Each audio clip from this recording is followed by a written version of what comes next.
네, 계절이 다시 겨울로 역주행한 가운데 밤사이에는 북극 한기가 본격적으로 내려올 전망입니다. 전국적으로 눈보라가 몰아칠 것으로 보이는데 서울에는 역대 가장 늦은 대설주의보가 내려질 것으로 보입니다. 김민경 YTN 기상재난 전문 기자 스튜디오에 나와 있습니다. 안녕하십니까? 어서 오십시오. 안녕하세요. 네, 오늘 봄옷을 입을 새도 없이 다시 겨울 두꺼운 패딩을 꺼내 입을 수밖에 없었던 날씨였던 것 같습니다. 지금 리포트도 보셨지만 영동 지역에는 폭설까지 쏟아졌는데 왜 이렇게 다시 추워진 걸까요? 네, 이 북극에서 찬 소용돌이가 내려왔기 때문입니다. 이 일기도 화면 보실까요? 이 상공 5km 부근 일기도입니다. 이 우리나라로 내려오는 이 빨간색 덩어리 보이시나요? 네. 예. 네, 이 빨간색 덩어리는 이 한반도를 기준으로 이렇게 북쪽으로 약 3,000km 떨어진 북극에서부터 내려오는 강력한 소용돌이입니다. 이 소용돌이는 상층 기온이 무려 영하 40도에 달하는 이 매우 찬 공기를 동반하고 있는데요. 이 소용돌이의 중심이 오늘과 내일 이렇게 우리나라를 지나게 되는 예정입니다. 네. 영동뿐만 아니라 밤사이에 전국적으로 눈이 내린다고 하는데 기온이 낮아서 비가 아니라 눈으로 내리는 건가요? 네, 맞습니다. 우선 소용돌이가 온다고 해서 무조건 눈이나 비가 내리는 건 아닙니다. 네. 이 비나 눈을 뿌리는 강수구름의 재료가 있어야 하는데요. 예. 이 소용돌이가 북서쪽에서 내려오기 때문에 이 서해를 지나면서 해상에서 이 수분을 충분히 공급해주면서 구름이 발달하게 됩니다. 이 말씀하신 것처럼 이번에는 기온이 낮아서 비가 아닌 눈으로 내리게 되는데요. 이 상층 기온은 영하 40도가량이고 이 현재 서해의 수온은 7에서 8도 정도입니다. 이 구름은 온도차가 클수록 강하게 발달하는데요. 이번에는 대기와 해상의 온도차가 이 30도 안팎으로 크다 보니까 이 강한 구름이 만들어져서 다소 많은 눈이 예보된 겁니다. 네.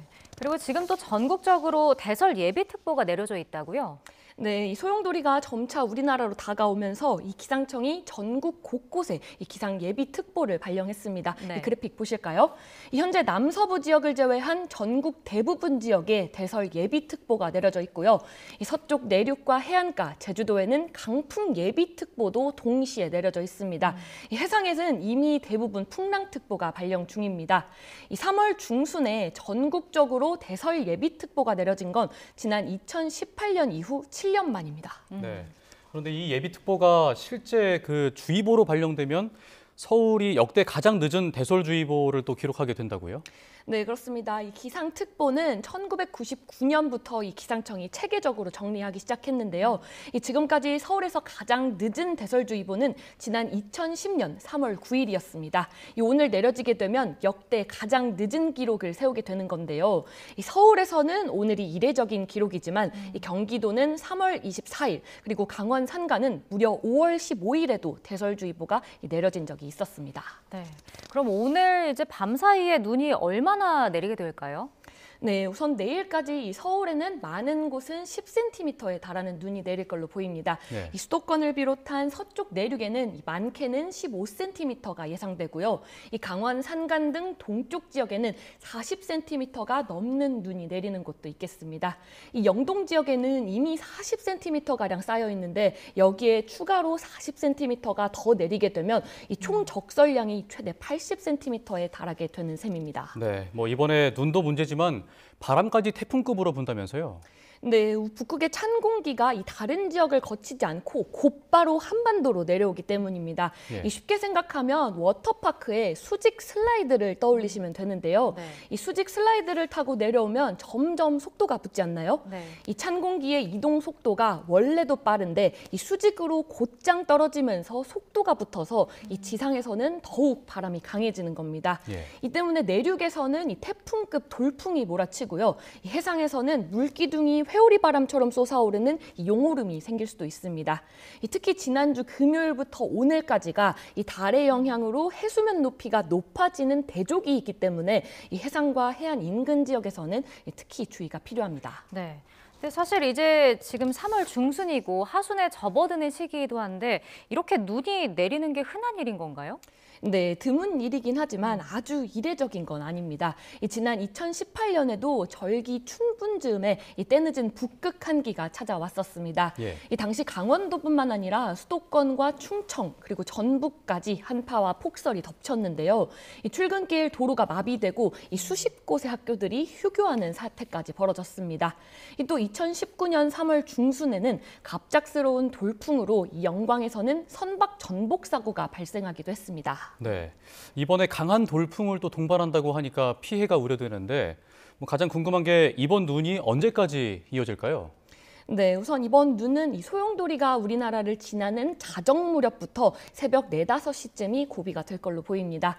이 아침에는 점차 약해지기 시작해 이 소용돌이가 동쪽으로 빠져나가면서 이 오전에 서쪽 지역부터 점차 그칠 걸로 보이는데요. 하지만 영동 지역은 밤까지 이어질 가능성이 큽니다. 일기도 화면 보실까요? 이 소용돌이가 동쪽으로 빠져나가게 되는데요. 이 빨간색으로 제가 클릭하고 있는 이 네. 소용돌이를 좀 주목해 주시면 좋을 것 같습니다. 예. 이 소용돌이가 이렇게 동쪽으로 빠져나가게 되면서요. 우리나라의 전국 대부분 지역은 이렇게 비구름대가 점차 동쪽으로 빠져나가게 됩니다. 네. 하지만 이 저기압은 이렇게 동쪽으로 빠져나간다고 하더라도 이 시계의 반대 방향으로 회전을 하면서 이동하는 성질이 있는데요. 이 때문에 이 저기압이 동쪽으로 빠져나갔다고 하더라도 이 바람이 이렇게 동풍을 불면서 이 동해안을 지나면서 이 눈구름이 발달하게 됩니다. 이 눈구름이 이 동쪽에 있는 산맥들과 부딪히게 되면서 이 동쪽 지역에는 이렇게 내일 늦은 밤까지도 계속해서 눈이 이어질 가능성이 큽니다. 네, 길게 눈이 내리는 지역은 조금 더 주의가 필요할 것 같은데요. 사실 밤 사이에 눈이 오는 거기 때문에 출근길이 걱정되는데 주의할 점도 있을까요? 네, 우선 기온이 낮아서 이 눈이 바로 녹지 않고 쌓이면서 금방 얼 가능성이 큽니다. 예. 이 출근길 곳곳에서 이 빙판길과 도로 살얼음이 만들어질 수 있는데요. 이 차간 거리를 충분히 확보하는 게 가장 중요하고요. 특히 눈이 약해지더라도 바람은 여전히 강하게 불 걸로 보여서 이 우산이 날아가거나 야외 시설물의 붕괴 사고에도 특히 주의가 필요합니다. 네. 마지막으로 기온도 한번 알아보겠습니다. 꽃샘추위의 기세가 매서운데 내일 아침에도 전국 대부분 지역이 영하권이라고요? 네, 맞습니다. 오늘 아침에도 전국 대부분 지역이 기온을 영하권을 기록했는데요. 내일도 마찬가지입니다. 특히 내일은 바람도 강해서 체감 온도가 오늘보다 더 낮겠는데요. 모레까지는 꽃샘추위가 계속해서 이어질 걸로 보이는 만큼 이 출퇴근길에는 따뜻한 외투를 챙기고 보온에 신경 쓰는 게 좋겠습니다. 네, 지금까지 김민경 기상재난 전문기자와 함께했습니다. 오늘 말씀 고맙습니다. 고맙습니다.